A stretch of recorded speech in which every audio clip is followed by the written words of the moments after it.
Hello, future doctors. I welcome you all to this wonderful platform of Cat and Aspirants.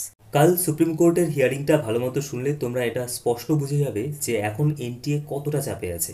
যে NTA এতদিন ধরে নিজেদেরকে transparent বলে claim করে আসছে, আজ তারা নিজের মুখে এটা স্বীকার করেছে যে হ্যাঁ, লিকড কোশ্চেন পেপার হোয়াটসঅ্যাপের মাধ্যমে হাজারিবাগ থেকে পাটনায় যে কোশ্চেন সলভিং গ্যাং ছিল ওদের কাছে পাঠানো হয়েছিল। তো এই ভিডিওতে সুপ্রিম কোর্টে হিয়ারিংয়ের সময় যে কনভারসেশনগুলো হয়েছে এবং যে জাজমেন্টগুলো অনারেবল চিফ জাস্টিস দিয়েছেন তার উপরে ভিত্তি করে আমরা এটা অ্যানালাইসিস করার চেষ্টা করব যে রিনিট হওয়ার পসিবিলিটি এখন কতটা আছে, আর যদি রিনিট হয় তাহলে কি পুরো নিট ইউজি 2024-এর এক্সামটা ক্যান্সেল হয়ে গিয়ে রিনিট হবে, নাকি কিছু কিছু সেন্টারেই শুধুমাত্র রিনিট হবে।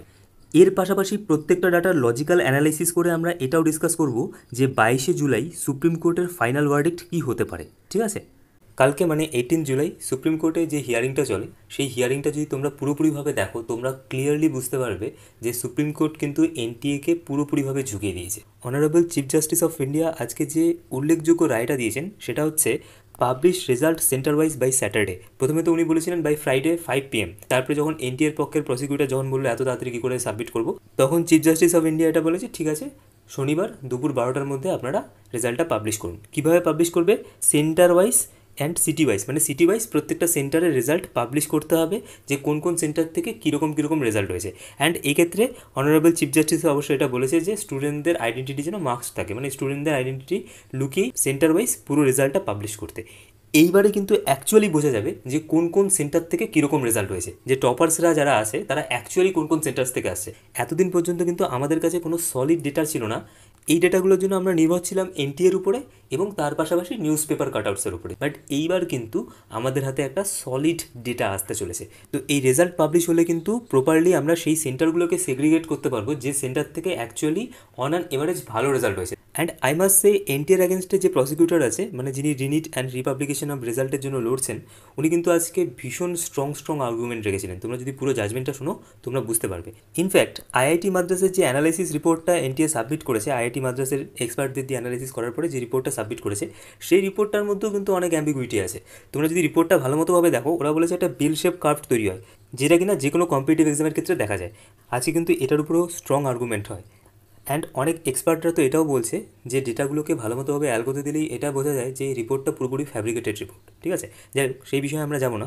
আরেকটা ব্যাপার, যেটা আইআইটি মাদ্রাসের যিনি ডিরেক্টর আছেন তিনি এনটিএর বোর্ড মেম্বার। ঠিক আছে, তো এই রিপোর্টটাকে কতটা মান্যতা দেওয়া হবে সেটা নিয়েও কিন্তু অপোজিট সাইডের প্রসিকিউটর প্রশ্ন তুলেছেন।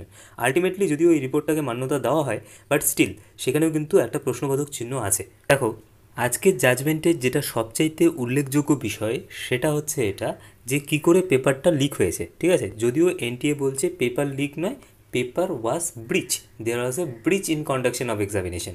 ওকে, চলো মেনে নিচ্ছি, এটা কিন্তু এনটিএর এক্সপ্লেনেশন। ঠিক আছে, দেখো এনটিএ যেটা বলছে সেটা হচ্ছে পেপার লিক হয়েছিল হাজারিবাগের একটা সেন্টার থেকে, যেটার নাম হচ্ছে গিয়ে ওয়েসিস স্কুল। ওকে, হাজারিবাগ কোথায়? ঝাড়খণ্ডে। এবার এনটিএ এটা ক্লেম করেছে যে 5 মে সকাল 7:30টার দিকে Canara bank and state bank of India মানে এসবিআই থেকে কোশ্চেন পেপার নিয়ে ওয়েসিস স্কুলের জন্য রওনা দেওয়া হয়। অ্যান্ড ওয়েসিস স্কুলে 8:45টার সময় 7:45-এ কোশ্চেন পেপার পৌঁছে যায়। এবারে এনটিএ এটা ক্লেম করছে যে সিবিআই ইনভেস্টিগেশন রিপোর্টে এটা দেখা গেছে যে 8:15 নাগাদ যেখানে কোশ্চেন পেপারগুলো ছিল সেখানে একজন ব্যক্তি যায়, এটা ওরা সিসিটিভি ফুটেজে দেখতে পেরেছে। এবং 9:20 সিসিটিভি ফুটেজে দেখে যে ট্রাঙ্কে কোশ্চেন পেপারগুলো রাখা ছিল সেই ট্রাঙ্কটা খোলা।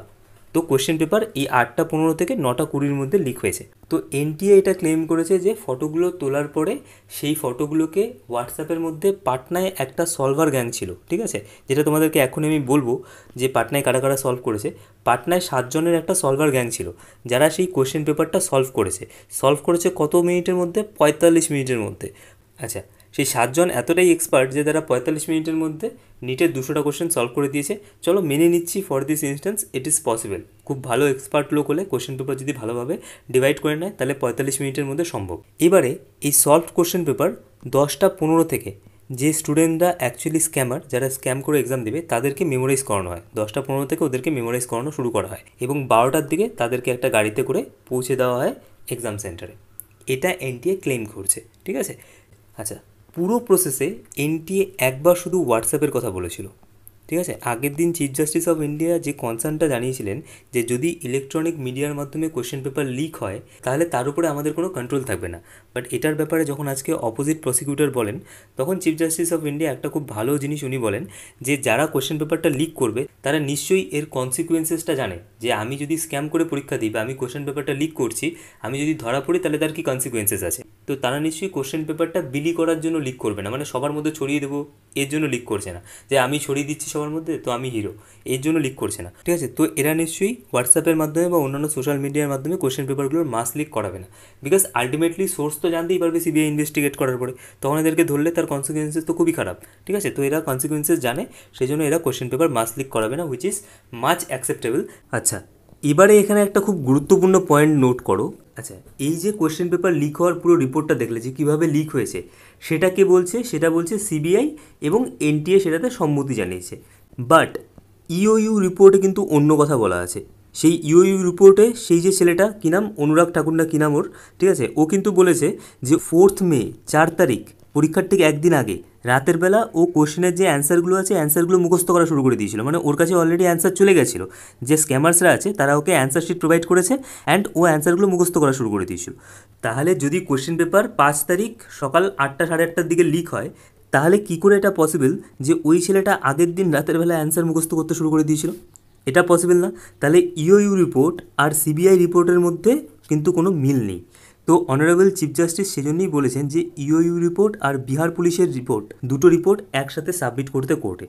ঠিক আছে, আচ্ছা এবারে দেখো উনি এখানে আরেকটা জিনিস মেনশন করেছে, যদি কোশ্চেন পেপার 5 মে সকালবেলা লিক হয়ে থাকে তাহলে এটা পসিবল নয় যে কোশ্চেন পেপারটা ওয়াইড স্প্রেড হবে।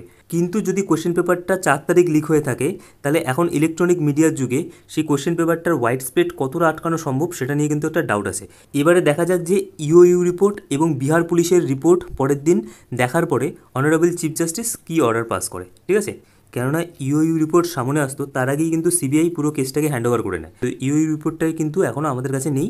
এরপরের দিন ইওইউ রিপোর্ট এবং বিহার পুলিশের রিপোর্ট একসাথে সুপ্রিম কোর্টে জমা পড়বে। দেখা যাক সেই রিপোর্টগুলো দেখার পরে অনারেবল চিফ জাস্টিস কী রায় দেয়। ঠিক আছে, ওকে। তো আমার পার্সোনালি মনে হয় যে পাটনা এবং হাজারিবাগের যে সেন্টার থেকে কোশ্চেন পেপার লিক হয়েছে সেখানে তো এক্সাম কন্ডাকশন হওয়ার একটা হাই পসিবিলিটি আছে যে সেখানে রিনিট হতে পারে, আর পাটনার কিছু কিছু সেন্টারে রিনিট হওয়ার কিন্তু একটা পসিবিলিটি আছে। আচ্ছা, এখানে আরেকটা জিনিস দেখো, যে 7জন সলভার গ্যাংয়ের কথা বললাম সেখানে 4জন এইমস পার্টনার স্টুডেন্ট আছে। এইমস পার্টনার মতো একটা প্রেস্টিজিয়াস ইনস্টিটিউটে এরা পড়াশোনা করছে, তারপরে কী দরকার ছিল কোশ্চেন পেপার লিকের সাথে জড়িত থাকার? কিছু টাকা এরা পেয়েছে, ভালো টাকাই এরা পেয়েছে, বাট সেইটুকুন টাকার জন্য নিজেদের ক্যারিয়ারটা পুরোপুরিভাবে বরবাদ করে দিল। শুধু যে এমবিবিএস কোর্স থেকে এরা বেরিয়ে গেলো সেটা না, সিবিআই এদেরকে অ্যারেস্ট করেছে। যাই হোক, বাদ দাও সেসব কথা। যদি তোমরা রিনিটের কথা বলো তাহলে কিন্তু আমি বলবো যে হাজারিবাগ আর পার্টনার সেন্টারে কিন্তু রিনিট হতে পারে। আর আজকে যে জাজমেন্টগুলো সুপ্রিম কোর্ট থেকে পাস করেছে সেই জাজমেন্টগুলো এরকম যে রেজাল্ট পাবলিশ করতে বলেছে সেন্টার ওয়াইজ শনিবার দুপুর 12টার মধ্যে। নেক্সট হিয়ারিং ডেট হচ্ছে গিয়ে 22/7/2024, মানে নেক্সট মানডে। অ্যান্ড ফাইনালি তোমরা মানডেতে ফাইনাল কনক্লুশন বা ফাইনাল ভার্ডিক্ট তোমরা পেয়ে যাবে। আর তার পাশাপাশি ইওইউ রিপোর্ট আর বিহার পুলিশের রিপোর্ট কিন্তু সুপ্রিম কোর্ট সাবমিট করতে বলেছে। এবারে যদি তোমরা আমাকে ফাইনাল ভার্ডিক্টের কথা জিজ্ঞেস করো যে দাদা 22শে জুলাই ফাইনালি কী অর্ডার আসতে পারে, দেখো আমি তোমাদের এইটুকুন বলতে পারি যে এই হাজারিবাগের সেন্টার আর পার্টনার সেন্টার এই দুটোতে তো রিনিট হওয়ার পসিবিলিটি অনেক বেশি আছে, মানে আমি বলবো যে মোর দ্যান 90% আছে। আচ্ছা, এইবারে পুরো এক্সামটা ক্যান্সেল হওয়ার কিন্তু আমার মনে হয় এখনও পসিবিলিটি অনেকটা কম আছে, বিকজ এখনও পর্যন্ত যতগুলো রিপোর্ট সামনে এসছে তাতে করে কিন্তু কোথাও লিকড কোশ্চেন পেপারটা ওয়াইড স্প্রেড হওয়ার কোনো রকম কোনো ইঙ্গিত নেই। ঠিক আছে, যে কোশ্চেন পেপারটা ওয়াইড স্প্রেড হতে পারে। আর তোমরা দেখবে যে অ্যারেস্টও যেগুলো হচ্ছে সেগুলো কিন্তু মোটামুটিভাবে এই কেসের সাথে লিঙ্কড কেসেই অ্যারেস্ট হচ্ছে। ঠিক আছে, আরেকটা কেস আছে যেটা গুজরাটের কেস, বাট ওটা কমপ্লিটলি আলাদা, কেননা ওখানে তো পরীক্ষা শুরু হওয়ার আগেই অ্যারেস্ট করে নিয়েছে যে অ্যাকিউজড পার্সন থাকে। ঠিক আছে, তো সেক্ষেত্রে কোশ্চেন পেপার লিক হওয়া বা সেরকম কিছু হওয়ার আমার মনে হয় না খুব বেশি একটা পসিবিলিটি আছে। এবারে দেখার বিষয় যে পাটনার সব সেন্টার অথবা হাজারিবাগের সব সেন্টারেই রিনিট কন্ডাক্ট করানো হয় নাকি শুধুমাত্র সেই সেন্টারগুলোতে রিনিট করানো হয় যে সেন্টারগুলোর সাথে এই লিক কেসটা অ্যাসোসিয়েটেড সেই সেন্টারগুলোতে। তো এই সমস্ত কিছু শোনার পরে তোমাদের কি মনে হয় রিনিট হওয়ার কতটা পসিবিলিটি এখনও রয়েছে সেটার ব্যাপারে তোমরা কমেন্ট সেকশনে আমাকে জানাও। এবং এর পাশাপাশি এই পুরো ব্যাপারটা নিয়ে তোমরা তোমাদের মতামত কমেন্ট সেকশনে আমাকে জানাতে পারো। I would like to hear your opinion. এবং তোমাদের যদি এই পুরো ডিসকাশনটা ভালো লাগে প্লিজ ভিডিওটিকে লাইক করো, চ্যানেলটিকে সাবস্ক্রাইব করো এবং এই ভিডিওটি তোমাদের বন্ধুদের সাথে অবশ্যই শেয়ার করো। কেমন?